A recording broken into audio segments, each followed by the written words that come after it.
Hello, everyone. Welcome to the first episode of the Live Feed podcast. This pod exists for normal people who feel overwhelmed by the amount of information out there, for those who want to live a healthy life that's actually realistic. Today's topic is, what if we cannot start over? If living healthy required a reset, most of us would never get there. But maybe it's not about starting over. Maybe it's about adjusting where you already are. To help us explore this idea, I've invited Alex, Trevor, and Candice. We'll start with a quick round of intro.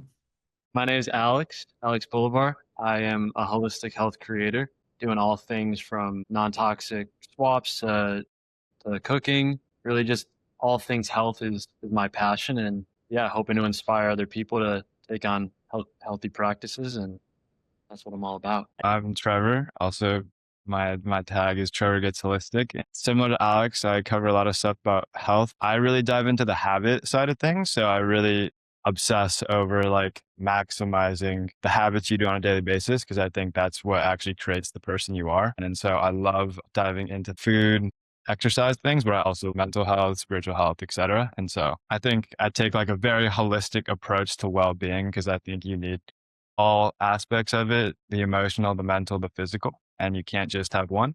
Or if you lack one, there's something missing. So that's kind of about me.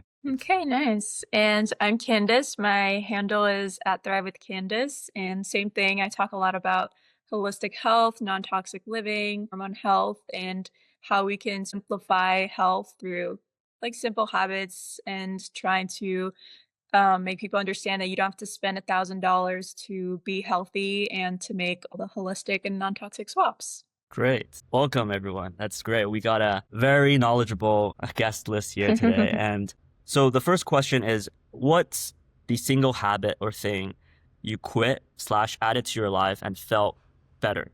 I could start with one I showed a lot on my story, but getting morning light in your eyes. It's super simple, all free, lots of benefits, truly changes the day. And yeah, I try and show it a lot in my content. And people do get back to me and say that they've started doing the same and they feel 1,000 times better.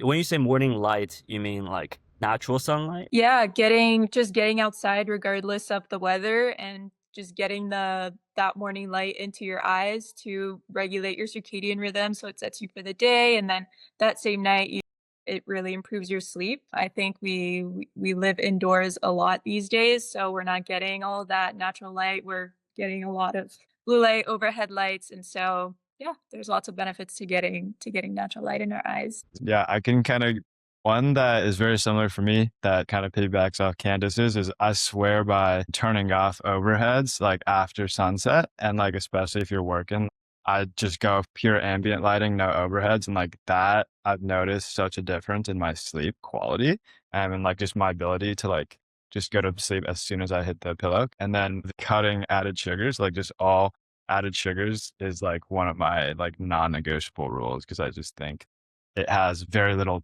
downside and all the upside. So yeah, those are my two. For me, it would definitely be more silence, like spending time in more silence, because I feel like, especially for like all of us, we all are probably on social media a good amount. That's our jobs, and it's so easy to just like fall into the trap of it's my job. So, you're doing the research with looking at different reels, but sometimes you just start to get a little bit deeper into the reels. But for me, just a massive change I made, especially is just sitting in more silence, like going for my walks and not feeling like I have to pull up a podcast or talk to someone on the phone. Just going on a walk, just me and my thoughts, and like that is it. That's been like a huge game changer for me. But I'd say like something actionable is either a walk with no phone or meditation. So like 10 minutes a day, sitting in silence, that is it. Like I think that has one of the biggest ROIs in terms of health practices, whatever it is. But I stand by that one. I think the more silence you're in, the better. That's been a huge game changer for me. I've been seeing a lot more meditation content, and I think once you get past like the first 10 minutes, it's really tough. Some theories are about like you're not supposed to have thoughts, just think of like a blank page. But yeah, for me, it's just impossible. Like I used to look at meditation and I feel like so many of us feel like we're doing it wrong, but like there's no wrong way of meditating. It's really just sitting in silence, but like by sitting in silence and by you having all these different thoughts, like that's a normal thing. You're never just going to have like nothing going on. The way I almost look at the thoughts coming in is like little clouds. Like in my mind, I almost do like a third person view. And I think of those thoughts as like little clouds, and I'm just looking at those little clouds of each thought. And it's just like at the end of the day, those are just thoughts. They're not me. It's just like I don't even know how to explain this in the right way, but hopefully it's kind of coming across. But like they're almost little like clouds I'm just looking at. It's like, okay, these are just passing by, whatever. And I think the biggest thing about meditation is just like not stressing about, oh, I'm doing it wrong or this is how I'm supposed to be doing it. It's like, no, having thoughts coming in, that's a normal thing. You just let it come in and then process them and let them do their thing either way. I was going to bounce on what Alex was saying about sitting in silence. I totally agree. It makes the biggest difference. And I know because our jobs are pretty creative, and I don't know if anyone else can relate with a creative job, but it's during those periods of silence that for me, all the ideas flow. And because you're in silence, it sort of allows your brain to dig further into an idea that you probably wouldn't have done if you were on your phone. So yeah, that's something I've noticed with having a creative job. Yeah, I totally agree. The silence is so important for the creative thoughts, especially. Yeah, I also 1000% like third that silence is the key to so many things. Like a lot of times people don't know, like if they're passionate about something or they're like, I don't have any passions, I don't know what to do. They just lack a lot of clarity. And to me, that's like is silence problem where it's like there's just too much noise and there, like too much inputs. And so like, of course, you're not able to actually tune into like what's actually beneath all that noise. So 100%, like it's absolutely a game changer. Next question. What's something that you still feel guilty doing once in a while? In the back of my mind, I still feel this little like when for social settings for eating, like going out and eating, I still feel this like little pull to like, but I'd rather like cook my own food. But sometimes it's going out to eat, right? Like it's like I don't know what they're cooking with, this and that. I think that the social time with other people, laughing, doing these things, I think it outweighs like maybe a little bit of whatever seed oils in the food or whatever it is that people like myself worry about. I'm still with good people. I'm still having these social interactions. I think that outweighs so much rather than eating the healthiest meal, but always being isolated eating that meal. But I will say, even when I do eat out, I still feel a little bit guilty sometimes. How often do you eat out? I ate out 2 days ago. Hopefully they cooked it in butter. But I probably eat out like 2 to 3 times a month. 2 to 3 times a month. Okay, that's great. I need to work on that as well. I just got back, my fridge is empty, and this morning I was starving, so I'm like, what can I get? You gotta fire up that clay pot. Yeah, I gotta fire up my clay. I only have butter in my fridge. I have nothing else. Candice, Trevor, what about you guys?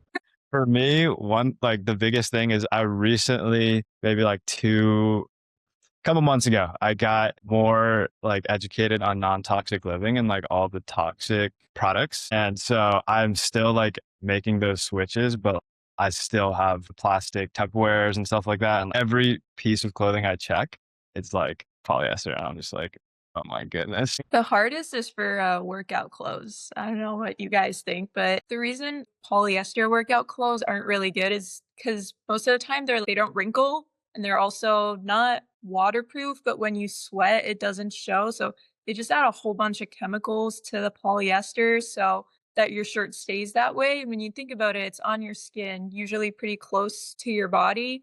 And on top of that, you're sweating in it, you're moving in it. Like, I don't see how there could be any benefits coming from that, but I have such a hard time finding like good natural fiber workout clothes. So yeah, it's definitely a hard one. I know all of you have started your health journey for several years, and you've tried multiple things, multiple theories, and some you're able to keep, some maybe you give up. What part of the health/wellness journey burned you out the fastest? Like, is there something that you try to implement but didn't end up because it burned out, or is something that it also could be something that, that burns you out, but you see the upsides, you see the benefits, and you ended up just sticking through it? If I can go first, I think it's trying to do all the little things, trying to get the certain face tool and then getting the vibration plate and then just buying all the little things when like your basic foundations, like your sleep, your nutrition, your exercise are non-existent. You can do all the little things that you're seeing on social media. It probably won't have any effect on your health if you're not sleeping, you're not eating well, you're not exercising, you're not managing your stress properly, which are all free things to do. I would agree with that. 100%. I think for me, the information overwhelm and the lack of consensus on specifically nutrition and supplements definitely gets a little bit difficult since, yeah, every week, two doctors that are both doctors are saying completely conflicting theories. So yeah, recently I've actually ordered a genome test to see like what foods are actually correlative to like my biology. Yeah, I mean, it's just so difficult to figure out what is optimal. It's an ongoing process. Yeah, I definitely am. I agree with Candice, especially what you were saying with like getting back to the basics. I think a huge thing is like getting back to nature in general, like what nature provides. And one topic that stuck out to me, that really sticks out to me, for me, is skincare. Because in the beginning of 2025, I had super bad like random cystic acne that started coming out of nowhere, and it was actually one of the hardest times of like my life, I would say, which sounds pretty like all right, bro, it was some acne, but like it kind of sucked to be someone who's super into their health, all that. Like it was like super confusing for me. I was like, why am I getting these breakouts? Why is this happening? But I was doing so much. I was doing so many different things. Like I was using way too many different things, products with olive oil, coconut oil, whatever it was. And as soon as I stopped using pretty much everything for face wash, that's when my skin started to clear up, which is the craziest part to me because I was like, oh, I'm supposed to be using like this cleanser and that moisturizer. And as soon as I just stopped using everything, that's when everything changed for me, which is crazy. I love the skincare industry. It's such a cool industry to me. Natural products, that is, though. But it just kind of like twisted everything for me because we're also used to hearing like, wash your face 2 times a day and moisturize, but you need so much less. And Candice, I saw from your content that you're super on you're on the honey on the face. Major. I love the honey on the face. That's like the only cleanser you need and moisturizer. Yeah, yeah. And also antibacterial, though, which is nice. Yes. Less is more. Less is more. In high school, I did doxycycline in high school when I didn't know anything about like the health stuff. It actually did take away all the acne, but that Yeah. also nukes the good bacteria in your gut too. So it's like, it's taken everything out. It's not all about the topicals you're putting on your face. It's a big piece of it is also what's going on inside your body. That's like, internal skincare is such a big thing that everyone's talking about. Like that's truly most of it. But if you are putting on all these different products, like that's not going to help the situation. And it could be something as simple as that. But I will say I did like GI map tests. I did all these different things and there was some things I needed to correct with like herbs and all that. So it comes down to, your gut health and also, yes, what you're putting onto your skin. But I think like 90% is what's going on inside. Yeah, yeah. No, I agree. But you see, with trying like figure out the causes of your acne through like Google or through a dermatologist, and when you would say like, oh, I might try like not washing my face or using honey as a face mask, they would tell you you're completely crazy. There's no way that's ever gonna work. And it does. Yeah, sure. That's great. So we're gonna talk a little more specifically now about like if the audience cannot start over, what can they actually do to improve their life, improve their healthy habits, things like that. And the first question is,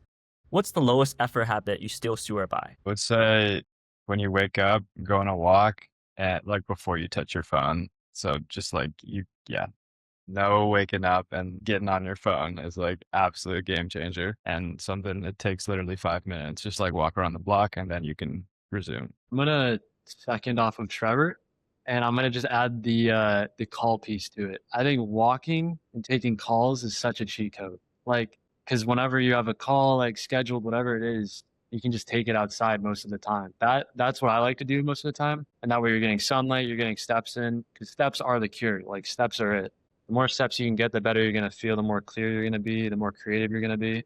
So I think take those calls outside. I think that can just like stack those nice, easy like health wins. Yeah, and for me, I would bounce off of what Trevor said of just the first like 30 minutes of your day when you like wake up, go on a walk and make breakfast. Don't do it with your phone. It's so like so stressful. And for me, at least personally, it's very grounding to cook food without my phone, go on a walk without my phone. It's like 30 minutes of grounding in the morning that sets you up for the entire day. Great. What are some of the things that you guys stopped optimizing and just started enjoying? I don't know if this counts, but in social settings, kind of like what Alex was saying, when I go out to eat, instead of trying to get the healthiest option with seed oils or whatever, making sure there's like protein and all this kind of stuff. Just instead enjoying the time with the people I'm with. Yeah, just having a good time, laughing and talking and connecting. I think that's more important than trying to control and be perfect with the food I'm eating when I'm eating out because it's so hard to control. I would say with optimization and all that, something I've stopped. It would probably be the gym for me. Like I always felt like I needed to get in like a heavy lift 5 days a week in the gym, or else it like didn't count as a workout. But going for a walk can be the best workout, especially in the morning. And I used to be big on the 6 a.m. workouts. I think the most optimal time to work out, at least lifting, is like 2 p.m. That's when the body is like most primed to work out. I think the 6 a.m. workout indoors, blue light blasting on you, is probably one of the worst things you can do for your hormones to wake up. Sometimes getting outside and just like getting sunlight, which I feel like is a common theme with all of us. Like I'm sure we're all doing that. It's just like sunlight. Just get it in the morning. I'd rather do that instead of a workout any day, like a workout inside, that is. One thing I've really been trying to balance, Alex, is like, because I feel way better off 2 meals. Like I feel way better when I just eat, a normal amount of food, and I feel, yeah, I'm like satiated, whatever. Like I'm not spiking my blood sugar heavy, and like I don't have like crazy fog for the rest of like my workday. But then I'm weighing that with like fitness goals and like putting on muscle, trying to like achieve a specific physique. And so like one thing I'm actively navigating is like how I feel intuitively versus trying to, optimize that area of my life too. Maybe there's a little overlap with the guilty one, but what's one unhealthy thing that you kept in your life and made peace with? For me as well, I would say like watching movies. I love movies. I just have such a deep love for movies, and I feel like it can be looked at as unhealthy to like don't like watch things before you go to bed. And I Mhm. was in that camp, and I still am in a way, but sometimes I want to watch a movie before bed. Like that's just how it is, and like it'll calm me down. Like it makes me not think about work. It makes me not think about other stuff, and I sleep great after watching like a good movie. Maybe it's not like a horror movie or whatever. Watching a good movie, I don't think there's much of a downside. I get my blue light blockers on if I need to, but I feel like a lot of people say, yeah, don't watch something before bed. I think sometimes just live life and watch a good movie. I'm similar to Alex, but just the nature of like our work is like we're on screens, like we're on our computer all day. And so that's one thing. In order to do the things that I want to do, career wise and creation wise, like it just demands that I'm on my screen so much of the day, way more than I want to be. Probably like is not in the best position. I have one that's similar to Alex's too, but it's just watching YouTube videos. I just like watching them before going to bed. Same thing, it sort of makes me think of something else and then I fall asleep really easily afterwards. But your question made me think like if what you're doing truly makes you happy, since your happiness also contributes to your physical health, is it really an unhealthy habit? That's what I was thinking about. Okay, great. I think that wraps up our second segment. This is supposed to be originally, it was more like a hot take rapid fire. Like I had like a list of 30 topics I just want to get your thoughts on, but I've refined the list a little bit since then. So the first one is 2026 is the new 2016 nostalgia wave. What's you guys' thoughts? What were you guys doing in 2016 that you're still nostalgic about or not? Oh man. To be honest, I was not very like cognizant in 2016. I think I was in like 8th grade maybe. So I have no idea. I don't even like know. I don't remember the year 2016 very well, except for like the rap songs that were out. So I'm not going to be a good proxy here. Nice. Yeah, same. I think I was still in high school with braces, so there wasn't much going on there either. I'm in the same boat. I don't even know what I was doing when I was, yeah. Okay, that's fine. Now let's to the second one. I think Alex, you will like this one. So a current trend on social media is sardines. So this concept of a canned fish that can turn into a viral wellness symbol. What's your guys' thoughts on that? I think it's a step in the right direction because everyone's looking at like food being number one for skincare and food being number one for health. I'm just all about it. Like even beyond sardines, sardines is like a trend right now, but there will be something again soon. I think the trend should just be straight slow cooking, like literally just like doing slow cooked meals, getting that bone broth, that collagen. But I think it's a cool step in the right direction. People are waking up to it.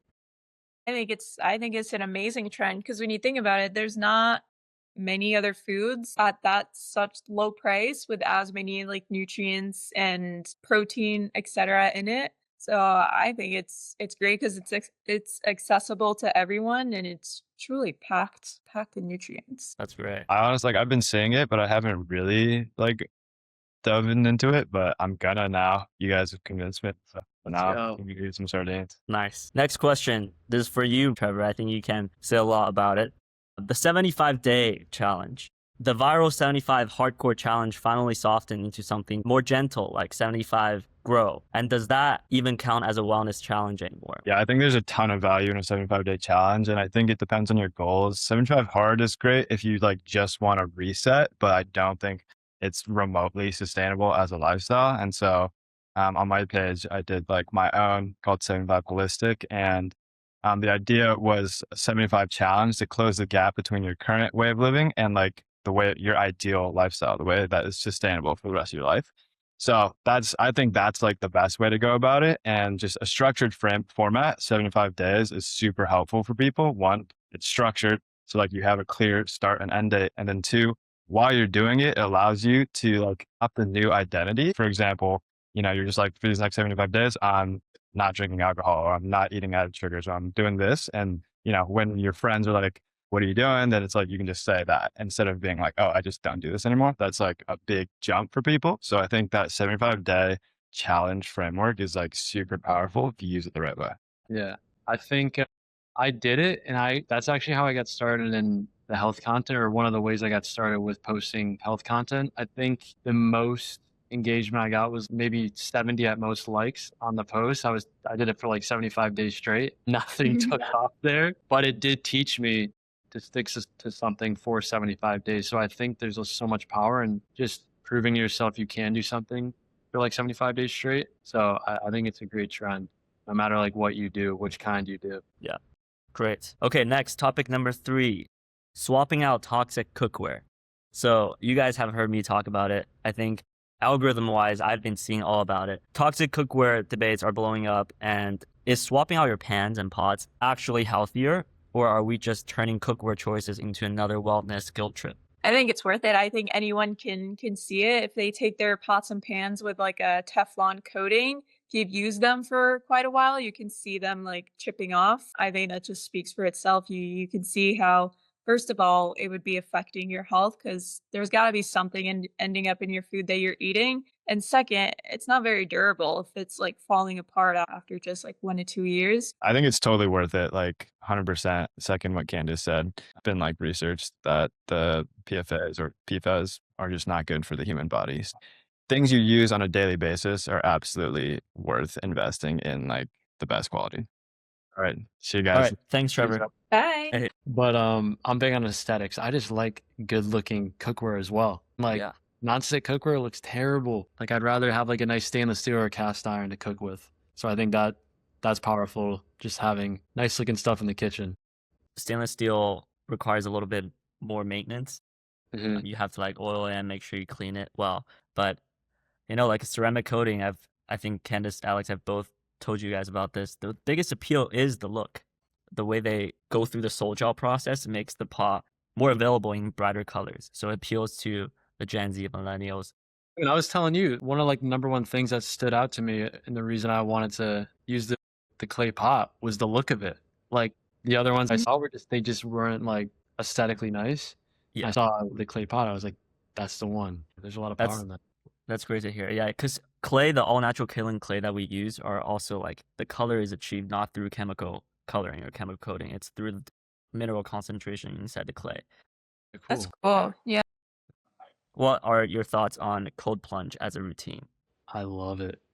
I'm a fan. I know so many people are against it, and I am in certain ways for sure.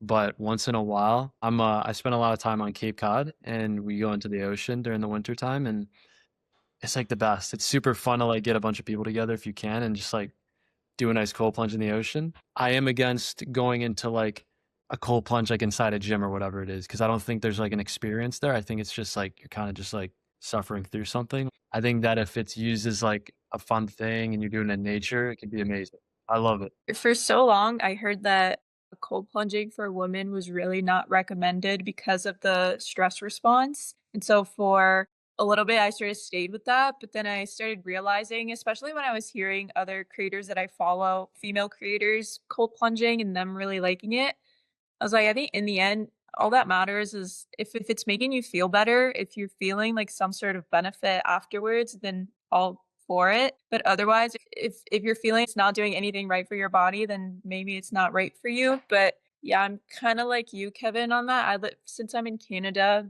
during the winter, it's so cold. There's really no piece of me that wants to go dive into freezing cold water. But in the summer, I'll do it. Yeah. I've heard like, like cold plunge is good. And then some people even follow it up with like going straight into the steam room or sauna or vice versa and do like those quick intervals. Doing the contrast therapy is literally just about like blood flow. At least that's like how I see it. You're just getting your blood flowing more. Like it's literally contracting and then opening up your blood vessels, like going like this, just doing the contrast therapy. There's so much there. It's another thing though. I feel like all these different practices, cold plunging, whatever it is, like everyone's going to have a take, right? There's always going to be a right side to a left side to it. But it's like Candice is saying, if it feels good for you, do it. If it doesn't feel good, like that's your answers. And, anything done in excess is probably not good. So here and there, I don't think will hurt you, The everyday choices, the way we cook, the way we eat and live matter more than the grand gestures. And hopefully today from this session with Candice, Alex, and Trevor, you guys learned something new about healthy living and making more holistic, healthy choices. Okay, great. I'm going to stop recording.